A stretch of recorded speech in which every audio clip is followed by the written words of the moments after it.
Hello বন্ধুরা, তোমরা সবাই কেমন আছো? তোমাদের ভালোবাসা আমি অনেক ভালো আছি। আজকে বাড়িতে বানিয়েছিলাম ইঁচড় চিংড়ি, তাই ছোট্ট একটা ভিডিওর মাধ্যমে তোমাদের দেখাচ্ছি আমি কিভাবে বাড়িতে ইঁচড় চিংড়ি তৈরি করি। দেখো, প্রথমে কড়াই গরম করে চিংড়ি মাছটা নুন হলুদ দিয়ে হালকা করে ভেজে তুলে রাখলাম এবং মাছ ভাজার তেলে দিয়ে দিয়েছিলাম আলু আর ইঁচড়। তোমাদেরকে বলতে ভুলে গেছি, আমি কিন্তু ইঁচড়টাকে আগে হালকা হলুদ আর লবণ দিয়ে একটু সেদ্ধ করে রেখেছিলাম।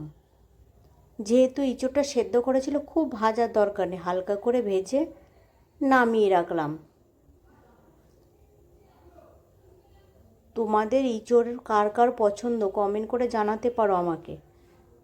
এবার দেখো, কড়াইতে দিয়ে দিলাম সর্ষের তেল আর ফোড়নে নিয়েছিলাম গোটা জিরে, শুকনো লঙ্কা, তেজপাতা আর গোটা গরম মশলা। ভালো করে মশলাটা ভেজে দিয়ে দিয়েছিলাম পেঁয়াজ কুচি। এই সময় ইঁচড়টা খুব ভালো পাওয়া যায়, আর এই সময় ইঁচড়ের টেস্টটা কিন্তু দারুণ লাগে। আমার তো ইঁচড় খুব প্রিয়। তোমাদের ইঁচড়ের কার কোন রেসিপি প্রিয় কমেন্ট করে আমাকে জানাতে পারো। আমার তো ইঁচড়ের অনেক রকমের রেসিপি হয়, তবে আমার প্রিয় ইঁচড় চিংড়ি। এবার দেখো, মশলা ভাজা হওয়ার পরে দিয়ে দিয়েছিলাম পেঁয়াজ কুচি আর বাটা মশলার মধ্যে নিয়েছিলাম শুকনো লঙ্কা, গোটা জিরে, আদা, রসুন একসাথে বেটে নিয়েছিলাম। আর এবার দিয়ে দিয়েছিলাম স্বাদ মতো লবণ আর পরিমাণ মতো হলুদ দিয়ে একটু নেড়ে দিয়ে দিয়েছিলাম টমেটো আর চেরা কাঁচা লঙ্কা দিয়ে মশলাটাকে ভালো করে কষিয়ে নিলাম। তোমাদের যদি নতুন কোনো এঁচোড়ের রেসিপি জানা থাকে আমাকে কমেন্ট করে জানাতে ভুলো না।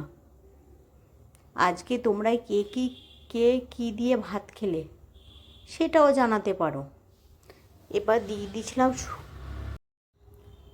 এবার একটু ধনের গুঁড়ো দিয়ে মশলাটা ভালো করে কষিয়ে দিয়ে দিয়েছিলাম এঁচোড়, আলু আর চিংড়ি মাছটা দিয়ে ভালো করে কষিয়ে, দেখো মশলা যেহেতু কষানো ছিল আর ইঁচড় আলু ভাজা ছিল, তাই খুব বেশি সময় লাগেনি। মশলার সাথে ইঁচড় আলু চিংড়ি কষিয়ে দিয়ে দিলাম পরিমাণ মতো জল।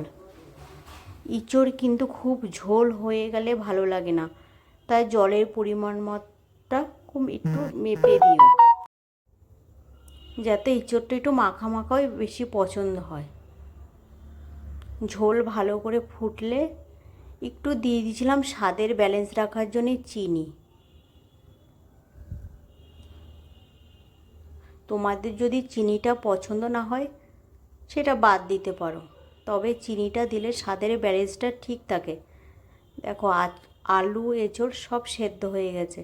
নামাবার আগে গরম মশলা দিয়ে নামিয়ে ফেললাম ইঁচড় আর তৈরি হয়ে গেল আজকের ইঁচড় চিংড়ি রেসিপিটা তোমাদের কেমন লাগলো জানাতে ভুলো না কিন্তু।